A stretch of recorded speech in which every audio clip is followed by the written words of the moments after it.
Hello, everyone. Hello, everyone.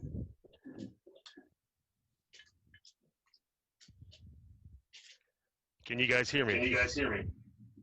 Yes. I hear one yes. I hear That's one Hazik. yes. That's right.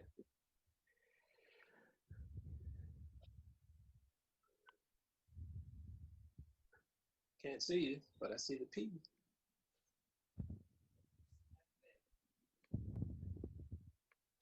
It's recording. Yes, Chief. All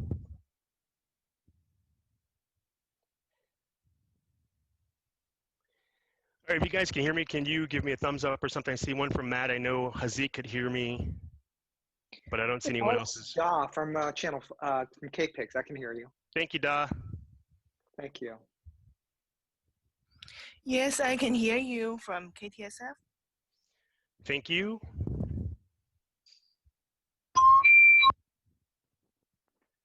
All right, so we're going to get started here in like 1 more minute.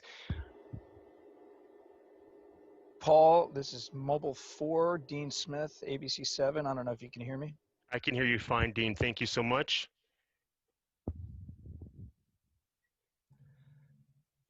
Hi, this is Keith Burbank with Bay City News. I can hear you. Great. Thank you, Keith. All right, And so we also have Laura Anthony here. Hi, Laura. Okay, Darwin, thank you for saying that the audio is working. So basically, everyone, we have a limited time, but we want to give you an opportunity to hear from the chief and talk to the chief. I believe when Jana and OPD Media sent out the information earlier, we were asking for 1 question from each person so we can try to get through everyone. Okay, so we'll have the chief speak first, and then after the chief speaks, then I will start opening up for the questions so you guys can go from there. All right? Okay, Chief, it's yours. Okay, thank you so much. Thank you all for being here. I've been admonished by Paul to keep my answers short so we can accommodate all of you who have taken the time today to be a part of this. Many of you know me from the Bay Area. I was a president of California Police Chiefs Association on a lot of national boards. This is a time of a spotlight on policing, and it's a transformative watershed moment. And being here in Oakland at this time, I think is such an amazing opportunity to really share in how we're transforming policing, how we're responding to the community outrage, the community questioning. We welcome that, we embrace it, and I want to make sure that you all have an opportunity to share your questions with us. Because I think in this moment, being here in Oakland has allowed us on the edge of reform. We have a very, as you know, powerful and independent police commission. We have a very active and engaged community as well as council. And I think we're taking the time to try and do it right here. I think we're moving the conversation from the narrative, national narrative of defunding police to that hyper-local focus of what does reimagining police look like? We as the police are embracing that moment. We believe that there are many things that others alternatively could do better in a trauma-informed, careful safety net way. And we also believe that there are many things at risk if we don't take the time in the moment to do it right. We have a community in need. We have a high level, as you know, of violent crime per officer ratio. And so I think there are a lot of things that require a lot of understanding and a lot of thought and a lot of communication. And that's why I'm making myself available to you all during this time. Okay, so I'm going to go by what my screen shows me. Hazik, you get the first question, sir. Hazik, I need you to unmute, please.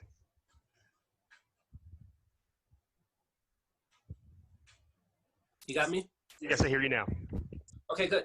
Good morning, Chief. Earlier this week, Oakland Police released statistics that 34% increase in shootings in Oakland year to date, and 86% of those shootings were unreported by those in the community. So, I mean, it kind of reads like an indictment against your officers' ability to prevent violent shootings and their connection with the community to report those shootings. So my question is, does this mean that OPD's community policing efforts and Operation Ceasefire are both failures at this point? And if not, why? Yeah, thank you so much. As you know, Hazik, we have a very, very broad network of shot spotter. So we are able, much more than most other agencies, to know exactly where and when each shooting is happening. And frankly, we are, with our ceasefire and our community faith partnership network, out there with violence interrupters every single day. We would point out to you that the amount of intelligence-led, precision-based arrests we are making on a daily basis are very important. And the fact that this crime trend in terms of gun violence has sparked nationwide, and we're seeing those spikes, it really is post-COVID. Over the last 4 to 5 years, we have cut our gun crime in over half. And even this year, we were on a huge downward trajectory in terms of gun violence, shots fired, as well as homicides. It's very interesting to us, and this is part of why we put it out, that it is really around this post-COVID era. And it could be a lot of things, but that's what we're focusing on. Okay, next question is Laura. Laura, I need you to unmute yourself as well. And once you ask your question, I will put you in mute. Laura, what's your question? Well, to follow up on Hazik's question with the uptick in crime post COVID, why do you think that is post? We're not really post COVID, we're still COVID. Yes. And then secondly, some have called that the politics of fear as you're facing these defund calls for defunding up to 50%. If those are successful, how do you feel about a 50% defunding of the Oakland Police Department? Well, that's a lot of questions to unpack. So let me start. Let me start with this. I think your first question was around where we are in terms of crime. Nationwide, New Orleans, Dallas, New York, Chicago have seen as large, if not larger, increases than we have seen. And when they put it out, it is simply news to adopt and to express. I think it's interesting that in Oakland and the Bay Area, it's looked at as some political statement. Our responsibility is to our community to ensure that they are aware of and partnering with us in this issue around safety. So the COVID crime stats are challenging and interesting and lead to further analysis for all of our major urban areas. I would, just as a superficial dive, say it's everything from unrest and the movement that we see at the moment with the George Floyd protests and that horrific incident around, justice, equality, and accountability. But I think the unrest, the angst, the fiscal hopelessness that people are seeing, and this huge impact on our Black and Brown communities with this illness have all played a role and a part in why we may be seeing more interplay. It's gangs and groups who are conflicting in between different cities. So there's more deep dive to do. Our initial responsibility is to do this call to action and let everyone know we are out there to interrupt this violence. Okay, next question goes to Darwin. Darwin, please unmute and ask your question. Yeah, Chief Manheimer, thanks for making yourself available. I'm interested in the the officer-involved shooting last month in East Oakland. 3 CHP officers who attempted a car stop and ended up shooting and killing Mr. Eric Salgado. The CHP have released zero information about that incident. OPD released one press statement shortly after the incident happened. Given that we're in sort of an era calling for greater transparency in policing, can we get more information about what happened during that incident? In particular, who were those CHP officers? What was this task force that they were working? Thank you, Darwin. Thanks so much for your question. This is an interesting case. CHP is, as you know, responsible both for their own internal administrative investigation, but also for the release of those names. And the reason that is there are special exceptions for if they believe officers may be at risk. We are not in the best situation to determine that. I know that there have been shots aimed at the local CHP office as well as other issues. That is really their call. It's not our call to do that. In terms of the investigation, however, Darwin, absolutely, we wanted to put out as much as we could as soon as we knew it. That is our commitment to our media and to our partners and community. However, the DA is the ultimate investigator and arbiter of this case. If you look at it, we are sort of the middle agency that is doing the documenting, the memorializing of that case. But at the end of the day, it's the DA's investigation as to the use, the use of the lethality in terms of legality. And so that investigation is the important one, and we would look to the DA's office. It is really in their hands. All right, next question is for KTSF Reporter. Please unmute and ask your question.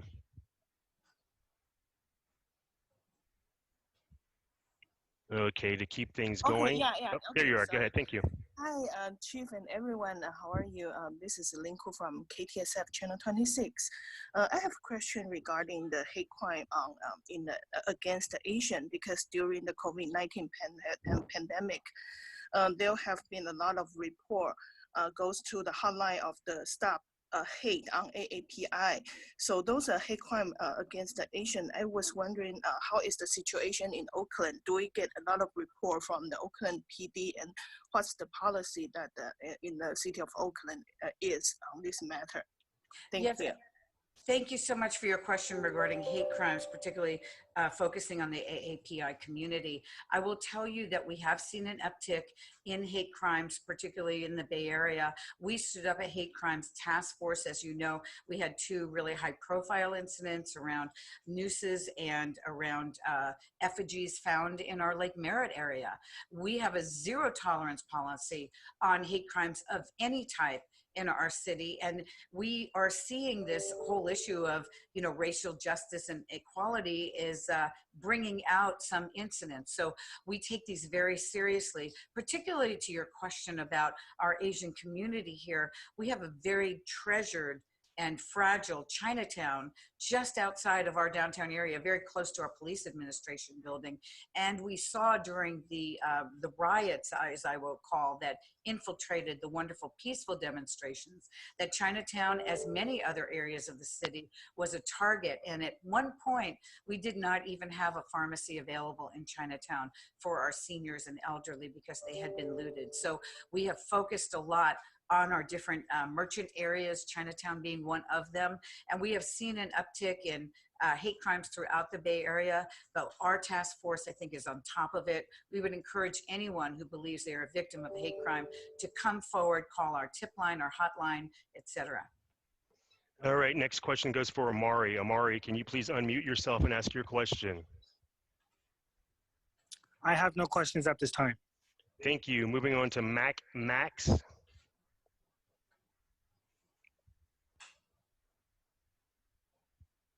Max going once, twice. Okay, please dial in. Please unmute and ask your question. Hi, good morning, Chief. Thanks for taking the time to do this. My question for you is, can you talk about the reforms or some of the policy changes that you guys have taken up, and what are some of the additional changes that we could see coming from the police department? Thank you. Thank you so much, Dow. Good to see you. As you know, we have, as our mayor likes to say, the most powerful independent police commission in the country. And we have been working with them for policies that I think are not only progressive, but are probably the cutting edge of what you're going to see in the country right now. Over the past 8 months, we have been working on a use of force policy that when the whole reform movement came out and the 8 can't wait standard of use of force reform came out, our policy had already envisioned and was really had elements of each and every one of those to really signal to our community our commitment to use of force reform that has been elevated by these narratives we've seen across the country. We aggressively went after an ordinance to ban the carotid hold and any other chokeholds. I think you will see in our use of force policy that is coming forward, as I said, put together with our community input. We're going to do about 3 months of community input on our use of force policy. That signals the importance of that. And it will have elements of really the cutting edge of use of force reform, care and custody and dignity, no chokeholds and positional asphyxia. I welcome you to come onto our site and look at the 8 Can't Wait. We are in alignment with that. Okay, guys, I'm going to try to rapid fire this. We have about 5 minutes left. KTVU.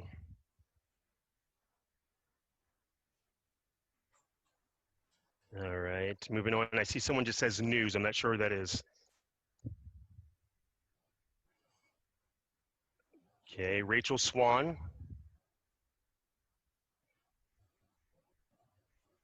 Yes, thank you, Chief, for holding this. My question is, if OPD were to cut its budget by $150 million, how many officers would have to be laid off, and what would the department look like? Right. I think we have not even engaged in that discussion yet. We have been very busy putting forward to our council sort of the buckets of units that we have. We have basically, as the mayor likes to say, been defunded over the last decade or so. We did furloughs, layoffs, and we still have not caught up. We have over 60 openings. Our calls for service of over 2,000 a day are all individual people who need help. I think our calls for service wait time is pretty significant right now. I don't believe that our city is interested in just summarily cutting. I think they're going to have that conversation with us and the community about what services we would like to see. As you know, we have sideshows and we have a sideshow detail. We have a Lake Merritt patrol and other patrols, as well as crime fighting that's very important for our city. We have the lowest number of violent officers per violent crime ratio. And so I think that's going to be a big conversation. I would hope, as every other police agency hopes, that things we have been the default for that are really safety net and mental health services like homelessness, mental health issues, co-occurring substance abuse, you know, even juvenile delinquency, that there are other agencies and entities that step up to take those kind of calls so that we can focus more on the violent crime. And I believe that our city is going to try and take this moment, optimize it, we embrace it, get it right. What should we be out of the business in? What does our community want to see a different footprint for OPD on? And then, you know, things like our very cutting edge macro cahoots program, where we're starting mental health response from the community, to be very important. Okay, I knew Melissa, Colorado. Hi, Chief. I don't know if you guys can hear me. And I'm sure you saw the headlines. Berkeley recently, they're moving forward with taking away traffic enforcement and traffic stops away from police. Do you think that's something that you'd be comfortable with if Oakland implemented something similar here, taking away those responsibilities from police and leaving it up to unarmed civilians? Or do you have concerns if there are drunk drivers or armed drivers who are have an illegal weapon on them? Yeah, thank you, Melissa. You know, I would never comment on what another legislative body is going to do. I think policing is hyper local. Every community needs to figure out with their community leaders, as well as within their policing and with their policymakers, what they do. In terms of traffic enforcement, as you know, that is one of the most dangerous things that police officers do. 32 officers were killed doing traffic stops last year. Is one of the most dangerous contexts we have. I don't know what Berkeley's envisioning. We are all open. We need to be open to different ways of doing things. This is that moment in policing to reimagine it. But I remain concerned that we ensure that if we cannot have stops made with the safety, how are we taking care of our public works or other individuals? So we're watching it with interest. And again, I think it's time for other approaches. All right, I have time for 2 more questions. Tom Lippy.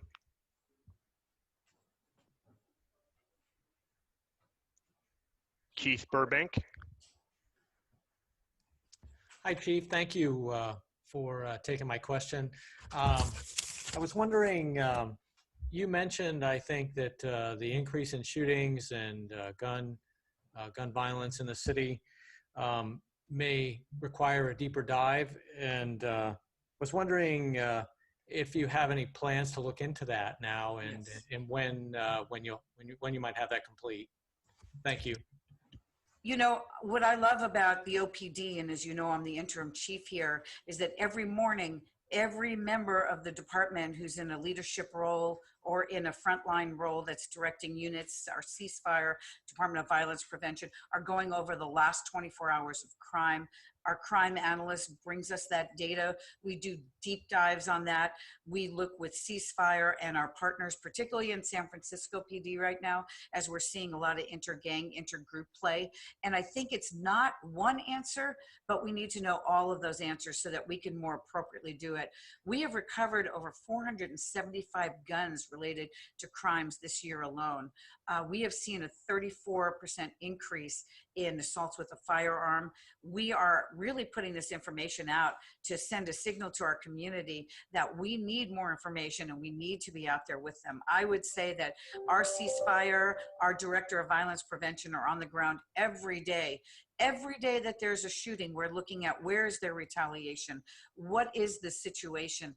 And we have even seen just more neighbor disputes escalating. So I think there's a level of angst out there we need to address. All right, last question. And if I didn't get to you, please send a question to OPD Media. The last question goes to Omar. Hello, can you hear me? Yes. Okay, my question is, OPD sent out a press release last week saying that there had been an unusual amount of homicides. I believe it was 7 homicides from the 24th to July 2nd, I believe. But since then, and I know there have been shootings, from July 2nd to present day, which is 14 days, there have been no homicides. Yes. And to me, that seems like an actual really good weeks for Oakland. Yeah. I'm curious why the OPD did not then send, or hasn't sent, a communique to the residents of Oakland to let them know that this may have been actually an unusual week in Oakland, not representative of an uptick, but actually an outlier, and that people don't need to panic, and that OPD is not necessarily overburdened in the way that that's suggested. I'm just curious why there wasn't an equal level of interest in updating that information. Hey, Omar, this is Paul. I'll actually take that question because if you look throughout our train on social media, back in January where we pushed out that was a record number, that we only had 1 homicide that month. So we do those kind of things. What we want to do is put it out. We don't want to oversaturate. And when we have those kind of dips, we try to show a major spike. It was one of those kind of situations because it was within 7 days to 14 days that we had that situation. So that's why that happened in that situation. But we try to put out as much information as possible all the time for the community. I wanted to put. Okay, Chief, do you have something to say that? I did want to answer. We have, in fact, had homicides, but we are not trying to cause any alarm. We do put out this information, and if you look back, we put out this information anytime we think there's safety information. Everything from traffic safety to homicides to shootings. We are extremely overburdened in terms of violence and gun crime, and it is not meant to cause alarm or panic in the community. It is merely to let them know the trends and what's going on. So we would certainly, and we do make available where the crime stats are. So I want to reassure you that this is not meant for panic, and people are very interested. When we put the ShotSpotter maps out, they were very appreciative. We've gotten a lot of positive feedback. Community policing is all about partnering and safety. All right. Thank you guys so much. And once again, if you have a question, please send it to OPD Media. We apologize we weren't able to get to everyone, but the chief has a very busy schedule. Thank you guys. Have a great day.